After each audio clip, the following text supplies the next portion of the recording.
Antes de começar a gravar, eu já vou fazer aquela pergunta clássica. Será que os resultados do GP da China de Fórmula 1 de 2025 serão os mesmos depois que eu gravar esse vídeo? Porque a minha sorte é que eu decidi assistir essa corrida no domingo pela manhã. Porque, gente, eu tô com 46, eu não tenho mais saúde para ficar durante a madrugada ou acordado até as 4 da manhã para assistir a corrida e virar um zumbi.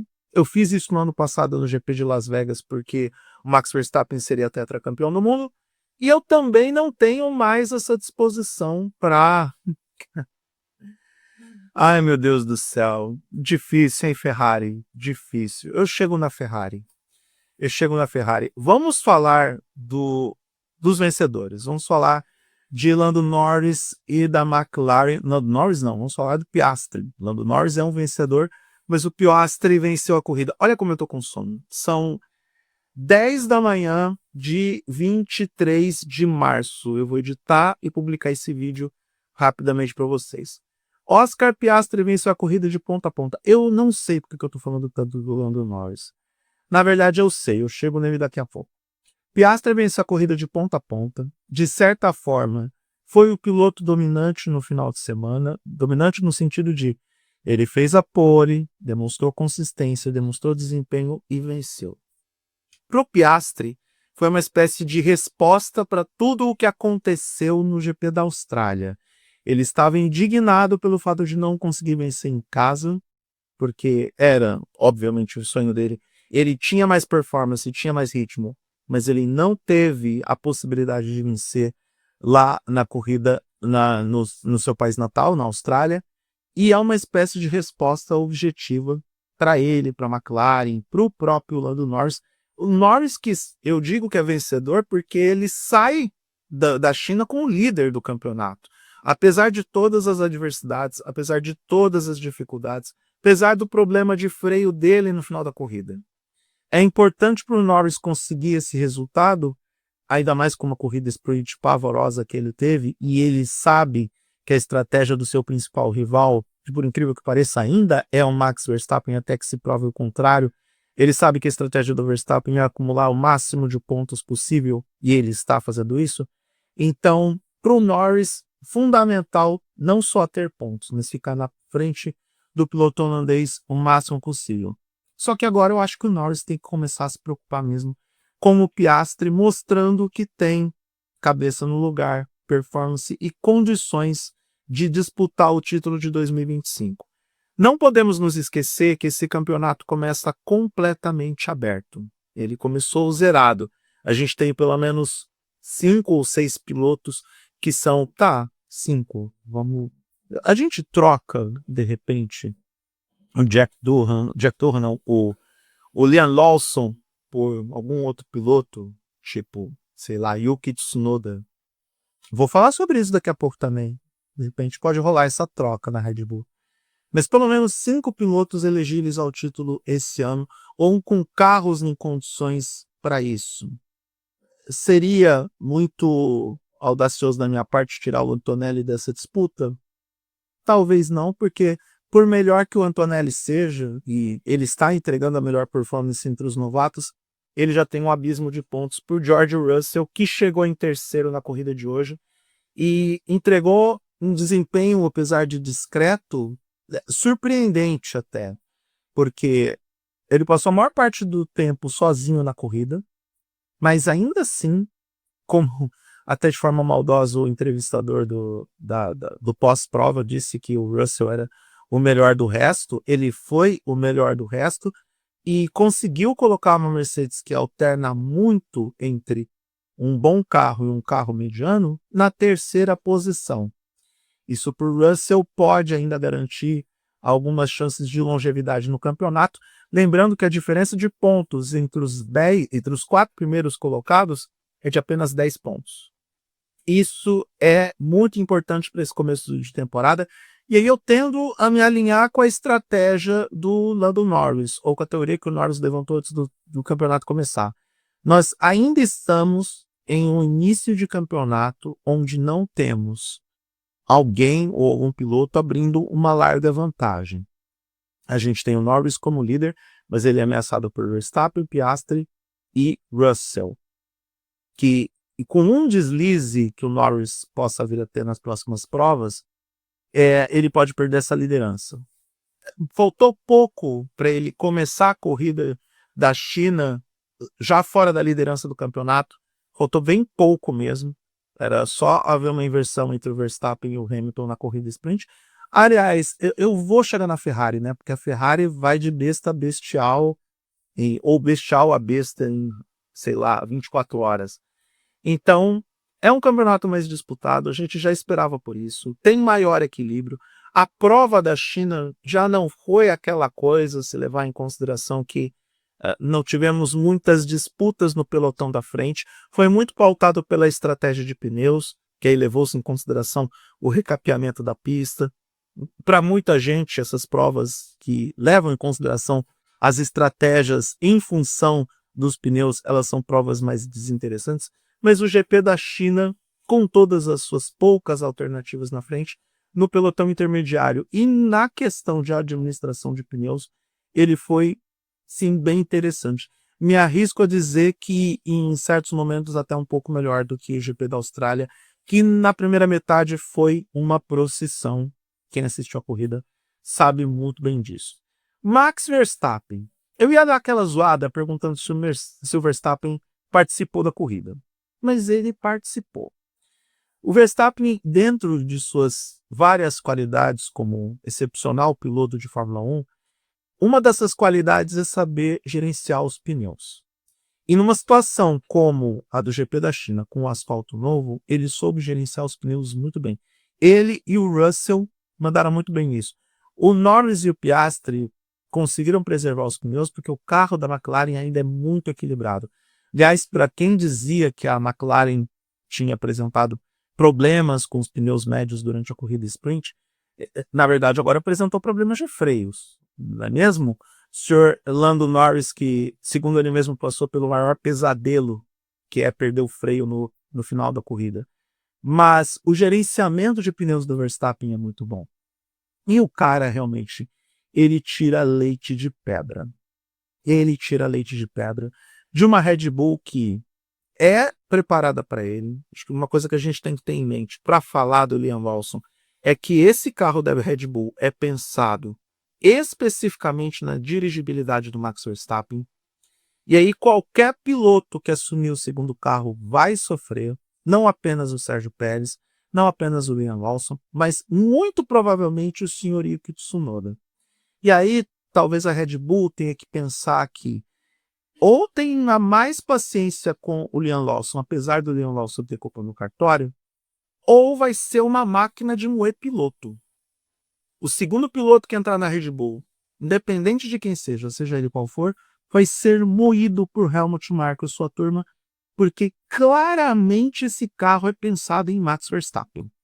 Única e exclusivamente Max Verstappen. E o Sérgio Pérez já reclamava disso há algum tempo. E ainda assim, com o carro pensado em Verstappen, o piloto holandês tem que tirar leite de pedra, tem que fazer mágica, porque chegar na quarta posição, na frente das Ferraris, que tinham um ritmo de corrida melhor, tanto que o Leclerc fez uma prova excelente com uma asa quebrada.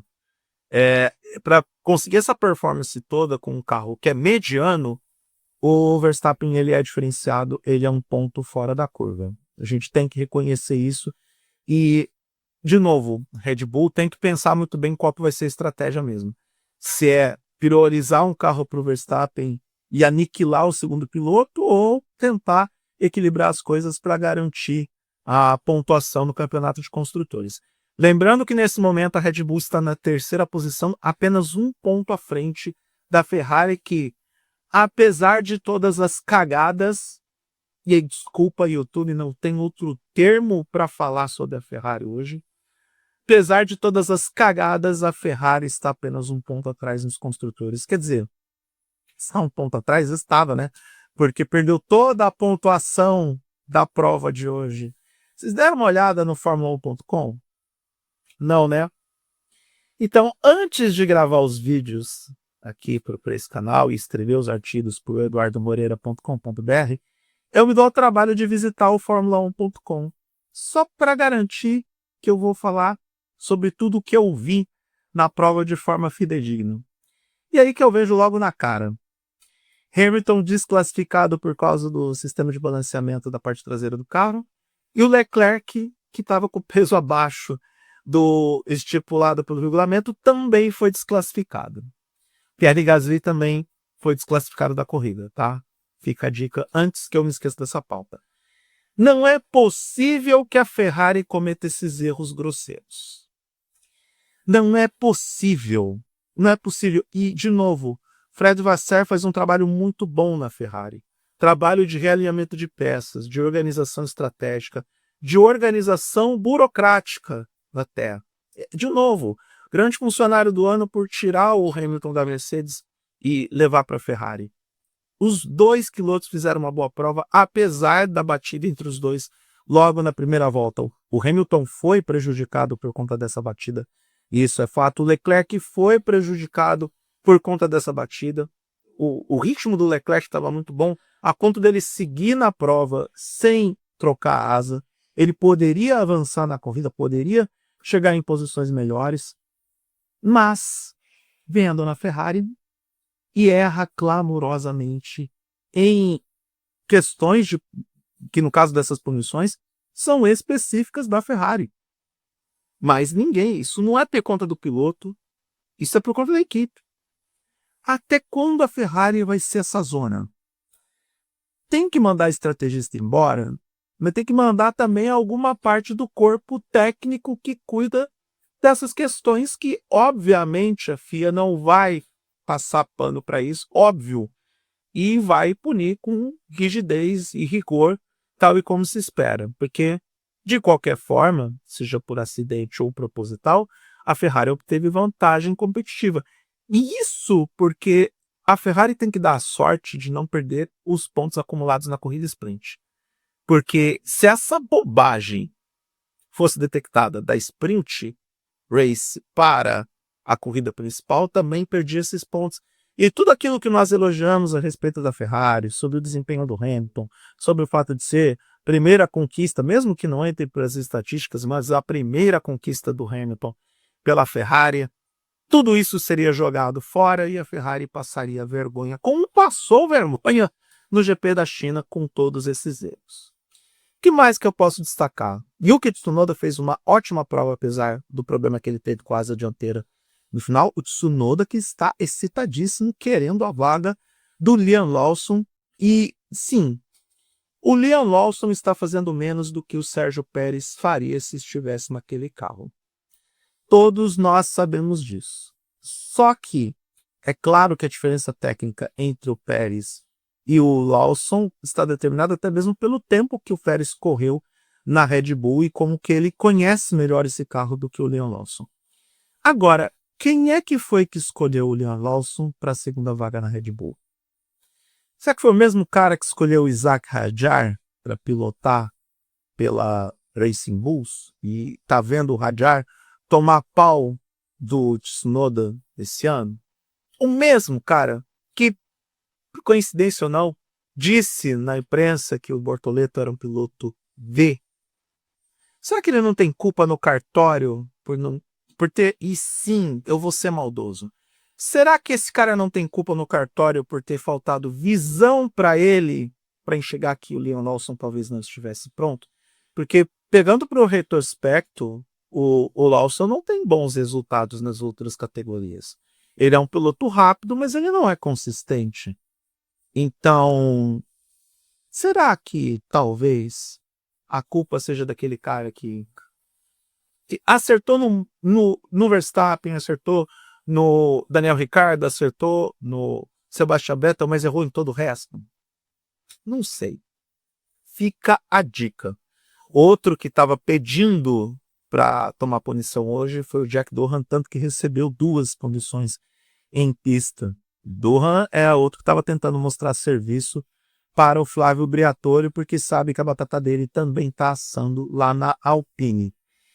Que mais que a gente pode destacar? Por fim, Gabriel Bortoleto, que apesar da rodada logo no começo da corrida, fez uma corrida de recuperação dentro das suas possibilidades e teve como grande prêmio terminar na frente do seu principal adversário, que é o seu companheiro de equipe, o Nico Hülkenberg. Depois da segunda troca de pneus, o Bortoleto foi descontando a diferença, ele descontou 9 segundos de vantagem ou de desvantagem em relação ao Hülkenberg, ultrapassou o companheiro de equipe e no final chegou quase 10 segundos à frente.